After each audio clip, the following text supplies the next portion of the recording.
안녕하세요. 간편한 개발과 운영을 위한 아마존 S3 한 번에 끝내기 세션에 오신 여러분들을 진심으로 환영합니다. 저는 AWS 시니어 테크니컬 어카운트 매니저 한소영이라고 합니다.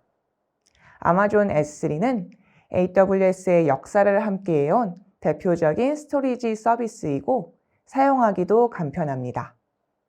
S3에 저장되는 데이터도 증가하면서 기존 코드를 변경하거나 운영을 위한 스크립트 작성이 필요한 경우가 발생할 수 있습니다. 오랫동안 함께해온 기존 고객분들께서 요청 주신 내용을 바탕으로 S3에서는 간편한 어플리케이션의 개발과 운영을 위해 편리한 기능을 많이 제공하고 있습니다. AWS에 아직 숙련되지 않은 개발자나 운영자도 간단히 시도해 볼 수 있습니다. 이번 시간을 이용해서 정리해 보도록 하겠습니다. 이번 세션의 아젠다를 소개해 드리겠습니다. 먼저 S3의 개요와 인프라 특징, S3 트루풋 최적화를 구현하는 방법에 대해 알아보겠습니다. 그리고 본격적으로 S3에서 제공하는 간편한 아키텍처 구현을 위한 기능과 운영자를 위한 편리한 기능을 살펴본 후에 마지막으로 S3의 비용 체계에 대해 정리하겠습니다. S3의 특징에 대해 잠시 알아볼까요? S3는 오브젝트 스토리지로 기존의 파일 시스템 스토리지와는 차이가 있습니다. 파일 스토리지는 계층적 파일 시스템이기 때문에 폴더가 하위에 아이노드 정보를 보유합니다. 이와 달리 오브젝트 스토리지는 파일 시스템에서의 폴더 개념이 없고 슬래시는 객체를 표기하는 문자 역할만 합니다. 각 객체의 아이노드 정보인 메타데이터는 폴더가 아닌 각 객체와 직접 연관되고 버켓 내에 프리픽스 형태로 저장됩니다. S3는 무한 스케일링이 가능합니다. 버킷에 저장할 수 있는 객체의 수와 용량에 제한이 없습니다. 즉, 스토리지 증설 작업이 필요하지 않아 데이터가 증가하여도 공간 부족에 대해 염려하지 않아도 됩니다. S3는 11.9의 높은 내구성을 보장합니다. 이를 수학적 확률로 계산하면 1만 개의 객체를 1000만 년간 보관하였을 때 오직 한 개의 객체를 유실할 수 있는 적은 확률입니다. S3는 버저닝 기능을 지원하므로 하나의 이름의 객체를 여러 버전으로 보관하고 각각을 호출할 수 있습니다. 버저닝 기능은 사용자의 의도치 않은 실수나 어플리케이션의 오동작으로 인한 객체의 훼손을 방지하도록 합니다. 추가로 S3는 라이프 사이클 정책을 지원하는데요. 이 기능은 객체를 다른 스토리지 클래스로 이동을 자동화하여 스토리지 비용을 감소하도록 합니다. 예를 들어 데이터가 업로드된 지 90일이 지난 후에는 S3 스탠다드 클래스에서 S3 infrequent access 클래스로 이동하는 정책을 만들 수 있습니다. S3에서는 어플리케이션의 워크로드와 비용 사이의 균형에 맞는 다양한 스토리지 클래스를 선택할 수 있습니다. 만약 데이터의 접근 패턴을 알 수 없다면 S3 인텔리전트 티어링 스토리지 클래스를 고려할 수 있습니다. 마지막 접근 기록에 따라 데이터를 티어 내에서 이동합니다. 아카이빙이나 백업 용도의 데이터 저장을 위해서는 S3 글라시어 딥 아카이브와 같이 저장 비용이 저렴한 스토리지 클래스를 고려할 수 있습니다. S3는 AWS 람다의 이벤트 원본이 될 수 있습니다. 예를 들어 S3에 객체를 새로 업로드하면 람다 펑션이 트리거될 수 있도록 구성할 수 있습니다. 즉, 이벤트 발생 기반인 어플리케이션을 개발하거나 데이터 프로세싱 파이프라인을 생성할 때 매우 유용합니다. S3는 11.9의 내구성을 제공하도록 설계되었습니다. 이러한 배경은 세 개의 가용 영역에 여러 디바이스에 걸쳐 객체를 중복 저장하기 때문입니다. 즉, 객체 유실 발생 확률이 매우 낮습니다. 또한 체크성과 주기적 중복 검사를 함께 사용하여 데이터 무결성을 확인하고 있습니다. S3는 99.9%의 높은 가용성 SLA를 제공합니다. 안정적인 운영을 보안과 함께 최선으로 강조하고 있습니다. AWS 리전은 가용 영역인 Availability Zone의 다운을 고려하여 설계되었기 때문에 높은 신뢰성을 보장합니다. S3에는 전 세계 고객사로부터 업로드된 엑사바이트 수준의 데이터가 수백만 개 이상 디스크에 걸쳐 저장되어 있습니다. 인덱스상의 객체 수는 수조 단위입니다. 피크 시간에는 초당 수백만 건의 요청을 처리할 수 있고 리전마다 피크 시 데이터 처리량은 60TB per second 이상입니다. 다음은 S3의 스루풋 최적화를 구현하는 방법에 대해 알아보겠습니다. S3는 매우 큰 분산 시스템이므로 IP의 대역폭 또한 매우 넓고 수시로 IP 영역이 추가 업데이트되곤 합니다. 사용 가능한 S3의 IP를 응답받기 위해서는 S3의 호스트 네임인 s3.apnortheast.amazonaws.com을 DNS로 쿼리하고 아마존 라우트 53에서 S3의 가용 IP를 클라이언트로 응답하게 됩니다. 이 IP를 이용하여 클라이언트는 TCP 세션을 S3와 맺고 HTTP GET 요청을 보내 S3에 저장된 데이터를 다운로드할 수 있습니다. dig 커맨드로 서울 리전 S3의 호스트 네임을 쿼리해보면 응답된 S3의 IP는 5초간 DNS 리졸버에 캐싱되도록 TTL 값과 함께 응답됩니다. 즉, 클라이언트는 5초마다 새로운 S3의 IP를 응답받게 됩니다.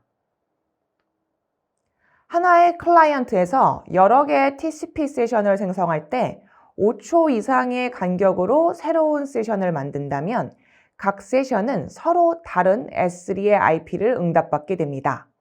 즉, 각 세션이 독립적인 S3 서버와 통신하게 됩니다. 클라이언트와 S3 간의 스루풋 성능 최적화를 위해서는 중간의 네트워크 대역폭과 함께 클라이언트의 자원인 CPU와 메모리, 디스크의 성능 또한 고려돼야 합니다. 오직 한 개의 프로세스에서 클라이언트의 CPU 자원을 최대로 사용하는 것에는 한계가 있습니다. 그러므로 자원을 최대로 사용하기 위해서는 여러 TCP 세션을 생성해서 클라이언트 자원을 최대로 사용하는 것이 중요합니다. S3 API는 이러한 성능 이론을 바탕으로 멀티파트 업로드를 지원하고 있습니다. 하나의 파일 사이즈가 50MB 이상일 경우 여러 TCP 세션 스레드로 나누어서 업로드를 하면 자원을 더욱 사용함에 따라 업로드 시간을 단축시킬 수 있습니다. 다운로드할 때에도 여러 TCP 세션으로 나누어 각각의 세션에서 HTTP 레인지 겟을 한 후 파일을 클라이언트에서 병합하면 다운로드 시간을 단축시킬 수 있습니다. AWS SDK에는 이 기능을 포함하고 있습니다. 이제 S3가 제공하는 간단한 아키텍처를 위한 기능에 대해 알아보겠습니다. S3 리플리케이션 기능은 많이 알고 계실 텐데요. 보통 데이터 안전성을 위한 백업이나 여러 리전에 대한 가용성을 위해 사용하는데요. 응답 시간의 감소 목적으로도 사용합니다. 예를 들어 한국과 미국에 서비스하는 애플리케이션인데 한국이나 미국 둘 중 한 곳에서만 버킷을 사용한다면 버킷이 없는 서비스 국가에서의 응답 시간은 증가합니다.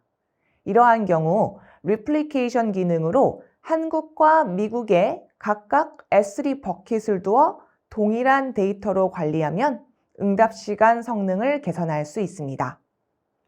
S3 Replication은 한 번 설정한 이후에는 객체를 비동기 방식으로 다른 버킷으로 자동 복제합니다. 객체의 생성 시간과 버전 ID까지 포함하는 메타데이터까지 동일하게 복제하기 위해서는 S3 Replication에서만 가능합니다. 하나의 원본 버킷에서 여러 개의 같은 리전 또는 다른 리전의 버킷 모두 가능합니다. S3 Replication에서는 복제 가능 객체 크기 제한이 없고 만약 복제가 실패하였을 경우 이에 대한 알림 설정이 가능합니다. 만약 복제 속도가 중요한 환경이라면 99.9%의 객체가 15분 내에 복제 완료되는 것을 보장하는 RTC라는 기능을 활성화할 수 있습니다. S3에서는 기존 애플리케이션 코드 수정이 필요하지 않도록 기능을 제공하고 있습니다. 바로 S3 오브젝트 람다라는 기능인데요. S3에 저장된 객체를 바로 응답하기 전에 지정 코드를 추가하여 처리하는 응답하는 기능입니다. 예를 들어 동일한 객체를 어플리케이션마다 다른 응답 처리가 필요할 경우에 매우 유용합니다. 코드는 AWS 람다 함수를 사용하기 때문에 람다에 익숙하다면 쉽게 테스트해 볼 수 있습니다. 가장 큰 장점은 인라인으로 람다 함수가 호출되므로 기존 애플리케이션 코드 변경이 거의 필요가 없다는 것입니다. 처리할 코드를 람다 함수에만 추가하면 되기 때문에 빠른 프로토타입 개발에 유리하겠죠? S3의 11.9의 내구성과 여러 가용 영역 회복성 그리고 높은 신뢰성으로 많은 고객사에서는 하나의 AWS 리전 버킷의 애플리케이션을 개발합니다. 하지만 애플리케이션의 요구사항이 다양해지면서 멀티 리전의 버킷에서 개발이 필요한 경우가 있습니다. 예를 들어 규정이나 규약상 여러 AWS 리전에서 운영이 필요한 경우가 있습니다. 또는 특정 AWS 리전에서 연결 문제 발생 시 대응을 위해서 여러 AWS 리전과 연결되게끔 하여 운영 안정성을 증가하는 경우입니다. 또한 사용자의 위치가 S3 버킷에서 멀리 떨어져 있을 때에는 응답 시간이 증가하는데요. 이때 AWS 글로벌 억셀러레이터의 글로벌 서버를 활용해서 여러 AWS 리전을 이용하면 성능을 개선시킬 수 있습니다. 아마존 S3의 멀티 리전 액세스 포인트는 멀티 리전 어플리케이션을 쉽게 개발할 수 있도록 합니다. 멀티 리전 액세스 포인트는 여러 AWS 리전에 복제된 데이터셋 접근 시 60%까지 성능을 개선할 수 있습니다. AWS 글로벌 억셀러레이터를 이용한 서비스이기 때문에 네트워크 혼잡 상태와 요청하는 어플리케이션의 위치를 고려하여 AWS 네트워크 상에서 최소 응답 시간으로 데이터를 주고받을 수 있도록 다이나믹한 라우팅을 제공합니다. 이러한 자동화된 라우팅은 AWS의 글로벌 인프라의 이점을 최대한 활용하도록 할 뿐 아니라 어플리케이션의 구조를 단순화합니다. 다음으로 인프라 운영자를 위한 편리한 기능을 살펴보겠습니다. 보안은 여러 번 강조해도 지나치지 않는데요. 보통 사내 인프라 팀에서도 보안을 위해 여러 규약을 제시하곤 합니다. AWS에서도 마찬가지로 보안은 저희가 하는 모든 것의 핵심이기 때문에 고객분들의 니즈를 반영한 다양한 기능을 제공하고 있습니다. 대표적으로 IAM 정책과 버켓 정책이 있습니다. 이 두 가지로 S3 버켓의 접근을 제어할 수 있습니다. 다음은 아마존 S3 액세스 포인트인데요. 여러 그룹에서 하나의 버켓에 접근하는 권한을 각기 다르게 부여하고 각 그룹에서는 액세스 포인트를 이용해 S3에 접근하도록 합니다. S3 블록 퍼블릭 액세스는 버킷 레벨이나 계정 레벨에 설정할 수 있고 퍼블릭 접근, 즉 별도로 허용하지 않도록 하는 경우 설정할 수 있습니다. S3 Access Analyzer는 AWS 계정 내의 모든 버킷에 대한 접근 제어에 대한 감사를 위한 기능입니다. 그리고 암호화를 디폴트로 버킷 레벨에 설정하여 S3 버킷에 저장되는 객체를 암호화하도록 활성화할 수 있습니다. S3에 축적되는 데이터가 늘어날수록 오브젝트 스토리지 특성상 분석을 위해서는 리스트 호출로 전체를 파악하거나 개별 객체에 대한 헤드 호출로 일일이 확인해야 합니다. 그렇기 때문에 방대한 버킷을 이해하도록 S3에서는 여러 기능을 제공하고 있습니다. 첫 번째로는 S3 스토리지 렌즈인데요. 사용량의 세부적인 여러 지표를 제공합니다. AWS 오거나이제이션으로 연결되어 있는 모든 계정에 대해서도 하나의 뷰로 제공하며 어카운트별로, 버켓별로, 그리고 프리픽스별로 세분화된 지표를 제공합니다.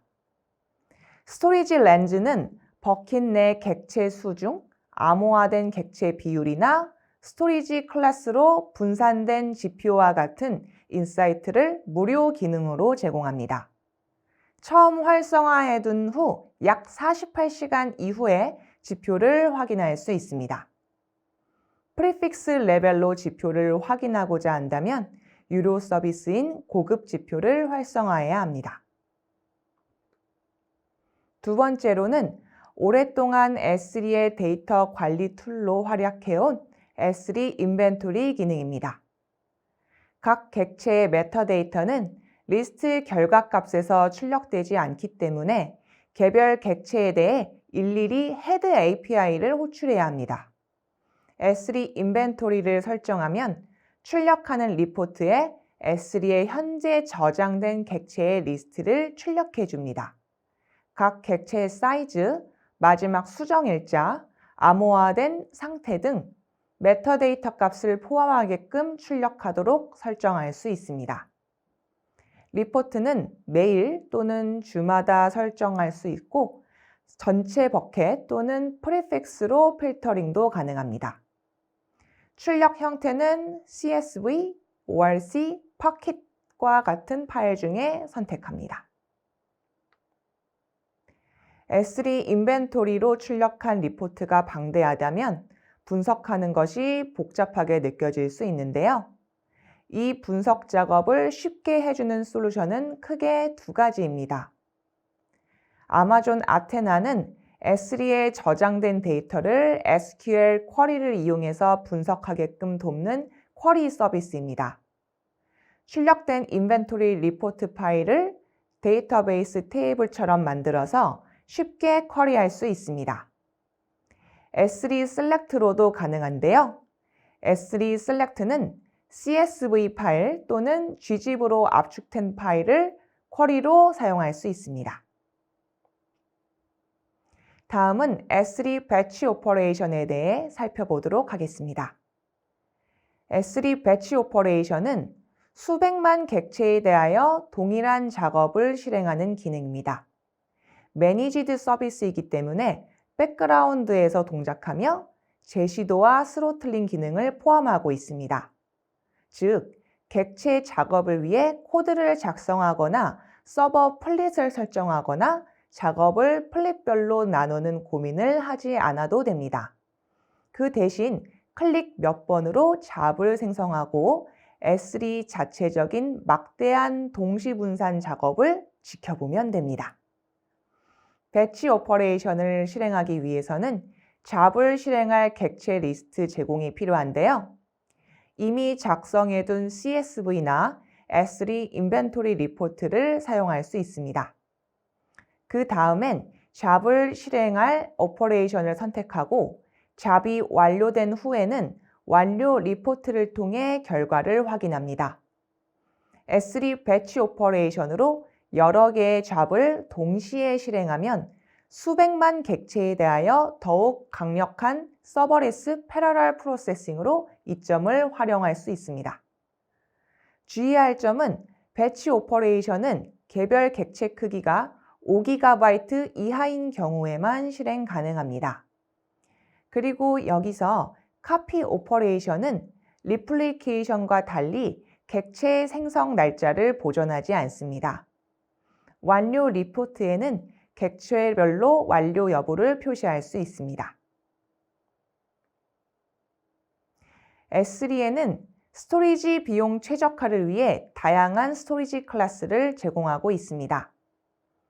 저장된 데이터의 시간이 지남에 따라 용도가 달라질 수 있는데요. S3 라이프 사이클은 바로 이 데이터의 수명 주기에 따른 인프라 관리를 자동화해주는 기능입니다. 크게 두 가지 기능으로 나뉘는데 먼저 이동 기능입니다. 객체의 저장 기간이 지남에 따라 스토리지 클래스 이동 시기를 지정하는 것입니다. 라이프 사이클로 이동할 수 있는 스토리지 클래스는 우측에서 화살표 방향으로만 이동 가능합니다. 아카이빙 스토리지 클래스일수록 데이터 저장 비용은 경제적이지만 초기 요청 비용이 스탠다드 클래스보다 높은 방식인데요. 라이프 사이클을 이용한 스토리지 클래스의 이동은 객체별로 요금이 청구되므로 평균 객체 크기가 1MB 이하일 경우에는 충분히 고려하여 결정해야 합니다. 그 다음으로는 만료 기능입니다. 객체의 만료 시기를 지정하면 아마존 S3가 객체를 자동으로 삭제하므로 비용 절감 효과를 볼 수 있습니다. 특히 버저닝이 활성화된 버켓의 경우 이전 버전의 삭제가 까다로울 수 있는데요. 라이프 사이클을 이용하면 쉽게 이전 버전의 객체의 삭제가 가능합니다. 또 데이터 보호 측면에서 모든 이전 버전을 삭제하지 않고 가장 최신의 이전 버전의 2개는 삭제 대상에서 제외하도록 규칙을 구성할 수도 있습니다. 실제 운영 환경에서는 업로드 시간과 무관하게 자주 접근하는 객체와 인기가 없는 객체로 나뉠 수 있습니다. 바로 앞에서 살펴본 S3 라이프 사이클은 객체의 업로드 시간 날짜를 기준으로만 이동 설정할 수 있습니다. 객체의 최근 접근 시간에 따른 스토리지 클래스 이동을 지원하는 기능이 바로 S3 인텔리전트 티어링 스토리지 클래스입니다. 인텔리전트 티어링은 최근에 가장 많이 성장한 스토리지 클래스인데요. 많은 고객사에서 디폴트로 사용하고 있습니다. 약간의 객체 모니터링과 자동화 비용은 추가되는데요. S3 인텔리전트 티어링은 접근 패턴을 모니터링하여 30일 연속 접근 기록이 없는 객체에 대해 자동으로 frequent access tier에서 infrequent access tier로 이동시킵니다. 추가로 60일 연속 접근 기록이 없을 경우에는 새로운 아카이브 인스턴트 액세스 티어로 이동하게 됩니다. 이 티어에 위치한 객체들은 S3 스탠다드 클래스와 성능이 동일하기 때문에 필요시 언제든 접근하여 사용할 수 있습니다. 선택사항으로 아카이브 액세스 티어를 활성화할 수 있는데요. 이 티어에서는 비동기적 객체 접근만이 가능합니다. 90일 연속으로 객체에 접근한 기록이 없으면 아카이브 액세스 티어로, 그리고 180일 연속으로 접근 기록이 없으면 딥 아카이브 액세스 티어로 객체가 자동 이동합니다. 이 모든 작업들은 S3 인텔리전트 티어링 스토리지 클래스 내부에서 발생합니다. 아카이브 액세스 티어나 딥 아카이브 액세스 티어에 있는 객체가 접근되면 해당 객체는 수시간 후에 frequent access tier로 이동하게 됩니다. S3 인텔리전트 티어링은 객체의 접근 패턴에 따라 별도의 분석 작업 없이 스토리지 비용을 최적화할 수 있습니다. S3 인텔리전트 티어링을 사용한 고객분들은 2억 5천만 달러 가량을 절약하였습니다. 마지막으로 살펴볼 S3가 제공하는 인프라 운영자를 위한 기능은 S3 서버 액세스 로깅입니다. S3 서버 액세스 로깅은 버킷마다 설정할 수 있고 버킷에 요청된 모든 기록을 제공합니다. 설정에 따른 비용은 없고 오직 기록된 로그에 대한 스토리지 비용만 청구됩니다. 로그에는 어떤 API가 호출되었는지, 호출한 클라이언트의 IP는 무엇인지, AWS 계정과 IAM 롤 또는 유저까지 모두 표시됩니다.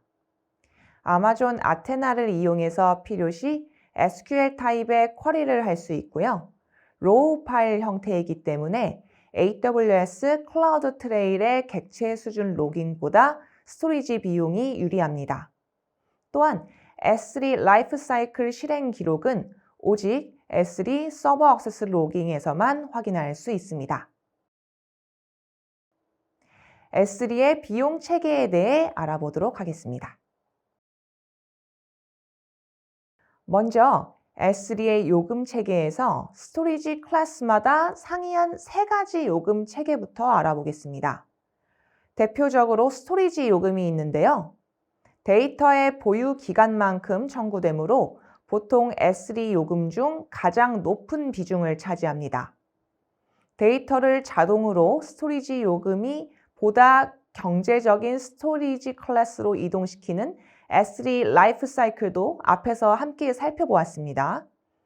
인텔리전트 티어링 스토리지 클래스 내의 객체의 경우 패턴 분석을 위하여 객체의 수에 따른 모니터링 비용이 추가됩니다. 스탠다드와 인텔리전트 티어링 외의 다른 스토리지 클래스들은 경제적인 저장 비용이 장점인데요. 이들은 대부분 최소 객체 사이즈와 저장 기간이 있습니다. 예를 들어 스탠다드 인프리퀀트 액세스의 경우 최하 저장 기간은 30일이고 최소 객체 사이즈는 128KB입니다. 즉 1KB의 객체를 저장하더라도 128KB만큼의 요금이 청구되는 최소 객체 사이즈가 있고 1일 동안 저장하고 삭제한 객체더라도 30일간의 요금이 청구됩니다. 그러므로 스토리지 클래스를 선택할 때에는 스토리지 비용뿐 아니라 어플리케이션의 특성을 반드시 고려해야 합니다. 만약 도입 초기 단계라 접근이나 저장 수명을 알 수 없는 패턴이라면 스탠다드나 인텔리전트 티어링 클래스를 추천드립니다. 데이터 저장 요금 외에 높은 비중은 리퀘스트 요금인데요. S3의 API 요청 시 매 1000건마다 리퀘스트 요금이 부과됩니다. 라이프 사이클을 이용한 이동 실행 또한 이 리퀘스트 요금으로 볼 수 있는데요. 인텔리전트 티어링 클래스를 제외한 모든 스토리지 클래스에서는 라이프 사이클을 이용한 클래스 이동 실행이 API를 직접 호출하는 것과 요금이 동일합니다. 특히 API 직접 호출을 하기 위해서는 객체 리스트를 확보해야 해서 리스트 API 호출이 별도로 필요하지만 라이프 사이클을 실행할 경우에는 리스트 API 호출이 불필요합니다. 그러므로 만약 비용을 위해 스토리지 클래스 이동을 고려하였다면 라이프 사이클을 사용하는 것으로 고려하는 것이 가장 빠르고 경제적이고 효율적인 방법입니다. 참고로 스토리지 비용이 저렴할수록 리퀘스트 요금이 증가하는 체계를 가지고 있습니다. 데이터 리트리벌 요금은 경제적인 스토리지 클래스에서 부과되는 요금인데요. 해당 스토리지 클래스에 저장되어 있던 데이터를 응답받거나 복원 시 기가바이트당 부과됩니다. 데이터 트랜스퍼 요금은 S3로부터 응답되는 모든 데이터에 해당됩니다. S3로 업로드하는 데이터 트랜스퍼 요금은 언제나 무료이지만 S3로부터 다운로드 받는 데이터는 데이터 트랜스퍼 요금이 발생합니다. 다만 아마존 클라우드 프론트와 아마존 EC2에서의 S3의 데이터 다운로드 시에는 데이터 트랜스퍼 요금이 무료입니다. 리플리케이션 기능을 위한 요금은 앞에서 알아본 요소의 조합으로 청구됩니다. 우선 버킷당 스토리지 저장 요금이 청구되기 때문에 여러 버킷에 복제할수록 스토리지 저장 요금이 추가됩니다. 여기에 복제를 위한 API 호출 비용인 리퀘스트 비용이 매번 발생하는데요. 동일한 리전의 경우에는 이 리퀘스트 비용만 고려하면 됩니다. 다른 리전으로 복제의 경우 리퀘스트 비용에 더해서 추가로 데이터 트랜스퍼 요금이 발생합니다. 만약 빠른 복제를 위해 RTC 기능을 활성화한다면 기가바이트당 요금이 추가됩니다. 그 외에 S3에서 제공하는 기능 요금을 살펴보면 다음과 같습니다. 배치 오퍼레이션은 잡의 개수당 요금이 있고요. API 호출하는 리퀘스트 요금, 그리고 다른 리전으로 데이터를 이동할 때 데이터 트랜스퍼 요금이 발생합니다. 잡을 실행할 객체의 리스트를 실시간 마니페스트 파일로 생성할 때는 추가 요금이 발생합니다. 스토리지 렌즈는 기본으로 제공하는 지표는 무료입니다. 고급 지표에 대해서만 100만 객체당 요금이 부과됩니다. 고급 지표는 프리픽스별로 분석 내용이 포함됩니다. 클라우드 전문 지식을 여러분의 진도에 맞춰 향상시키기 원하신다면 AWS의 스킬 빌더를 추천드립니다. 여기 이 QR코드를 스캔하시면 AWS의 전문가들이 개발한 500개 이상의 무료 디지털 교육을 접하실 수 있습니다. 또한 클라우드 퀘스트 및 실습, AWS 자격증 시험 준비 과정 등 여러분이 원하는 시간에 원하는 내용을 학습하실 수 있도록 준비되어 있으니 꼭 한번 방문해 주시기 바랍니다. 오늘 제가 준비한 세션은 여기까지입니다. 유익한 시간이 되셨기를 바라며 설문조사에 참여하여 의견을 주시면 앞으로 더욱 발전된 컨텐츠를 준비하는 데 많은 도움이 됩니다. 저는 AWS 시니어 테크니컬 어카운트 매니저 한소영이었습니다. 지금까지 경청해 주셔서 감사합니다.